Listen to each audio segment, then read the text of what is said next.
Voilà, ce sera Leipzig. Et je pense que ça correspond à Paris. Salut à tous, footeuses et footeux de la famille, c'est Thomas. Victoire de Leipzig, un but de l'ami Adams. Quel coaching de Nagelsmann, on va parler de ce coach assez incroyable. Un but de Olmo qui était transparent jusqu'à son but, faut le dire quand même. Et un but de João Félix sur penalty.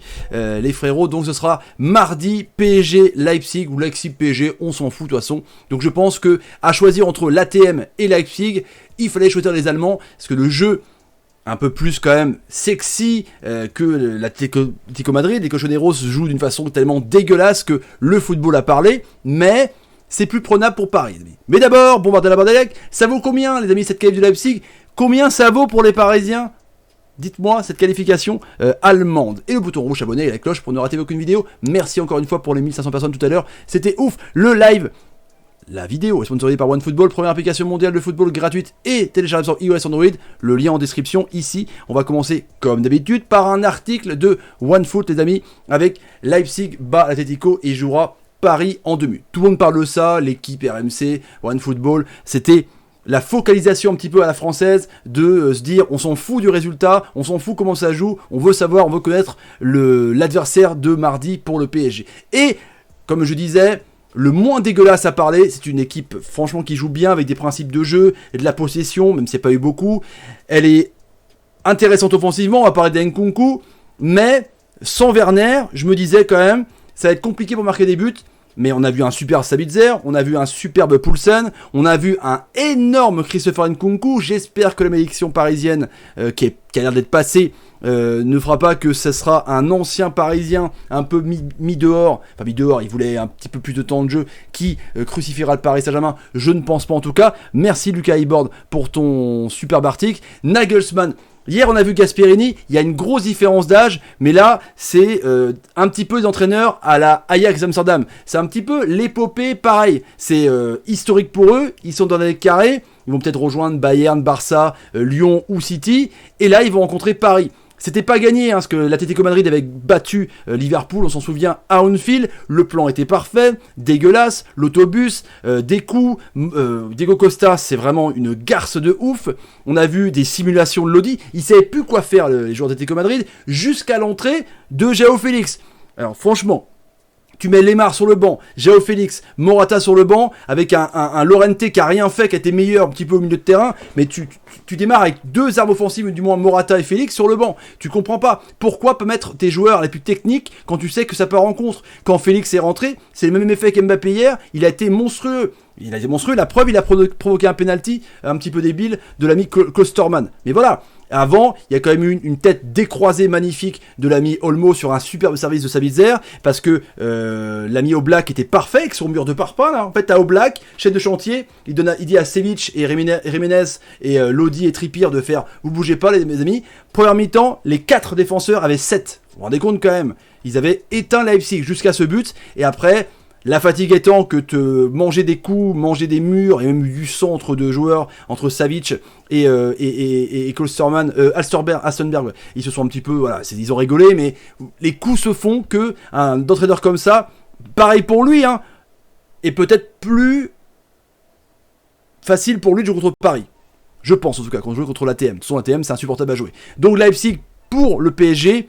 Mettez-moi en commentaire ce que vous en pensez. Pour vous, est-ce que c'est le meilleur adversaire pour les Parisiens? Moi, je pense que oui. Moi, je disais il fallait éviter les Cochoneros. Le score était bien, que j'avais trouvé 2-1, mais j'avais pas trouvé le bon adversaire. J'avais dit que l'Atlético Madrid tellement relou à jouer qu'ils vont battre Leipzig. Bah, mais je me suis gouré et c'est peut-être tant mieux pour Paname. Ça, c'est clair.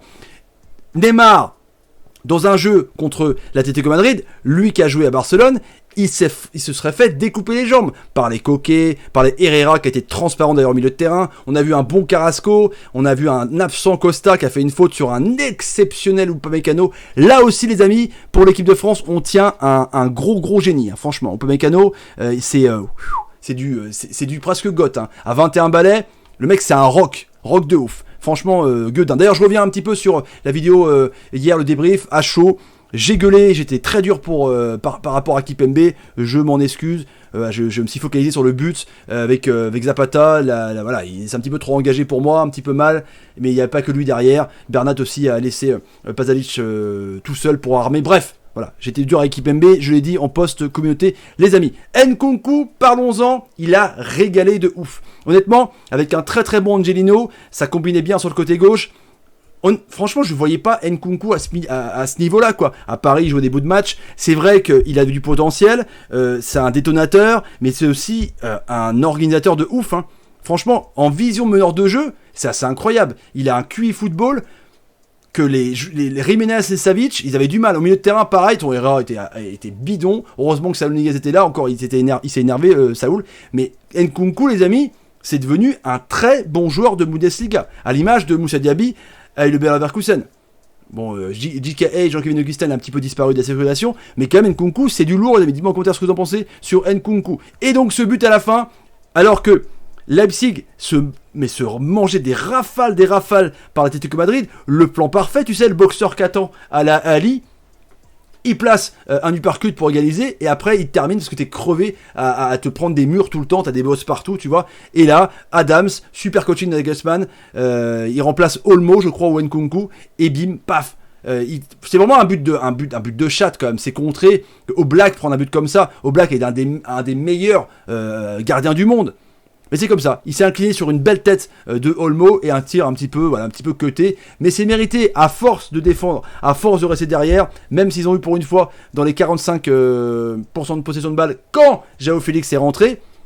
Voilà, c'est comme ça. Mais bon, ils sont fait avoir, les amis. Mais quand ce bonhomme est rentré, alors je sais qu'on a misé beaucoup sur lui, sur João Félix, mais il a de l'or dans les pattes, quoi. C'est un truc de ouf. Oh, les petits ponts qu'il a mis sur le côté à Trippier, le penalty qu'il provoque, qui va transformer lui-même, la sérénité. Waouh. Si on a un futur Luis Figo là, un mec qui est rapide à la fois, mais qui est capable d'endormir le jeu pour mettre des petits ponts, c'est magnifique quoi. Il faut peut-être essayer de le mettre dans du formol, pas l'exposer trop, parce que certes il a coûté très cher, mais là on tient un crack. Quand il est rentré, c'est simple. Il a façonné et changé la philosophie, l'apparence de l'Atlético Madrid. Et je me demande pourquoi, qu'est-ce qu'il fout dans cette équipe-là, dans cette équipe de maçons, quoi. De maçons, façon, voilà, ils font des murs. Ah, ils font des murs. Il y a Oblak derrière, comme ça. Qu'est-ce que fout un joueur élégant comme ça? Franchement, frérot, truc de ouf. Bref. Allez. Et donc, Leipzig, je pense, qui va... Alors, je pense au pronostic, là, je suis en train d'analyser le pronostic pour PSG Leipzig. Je pense que ça va être un petit peu compliqué de Bomberito. Une équipe comme ça, qui ouvre le jeu, je pense que c'est fait pour Neymar. Je m'engagerai pas, les amis. Mettez-moi d'ailleurs en commentaire ce que vous en pensez par rapport à ça. Est-ce que PSG pour vous est largement favori ou pas du tout? Dites-moi ce que vous pensez. Est-ce que PSG est largement favori ou est-ce qu'il ne faut pas faire attention, faut y faire attention plutôt à cette équipe de Leipzig? Et Diego Simeone, je t'adore, hein, mec. Mais de vouloir toujours construire des blocs équipes, eh ben tu te gâches un petit peu des joueurs. C'est clair. Tu gâches un João Félix, même des Coquet, des Niguez. Tu vois jouer un Niguez ou un Coquet avec la Rora, ça n'a rien à voir avec ton équipe. Moi, je suis pas un grand fan. Voilà, les amis, partagez la vidéo sur Twitter, Facebook, Instagram et Snapchat, le petit like qui va bien et commentaire. Est-ce que Paris est favori pour vous? Salut et à demain pour Bayern Barça. Ça va être chaud. J'ai chaud aussi. Ciao.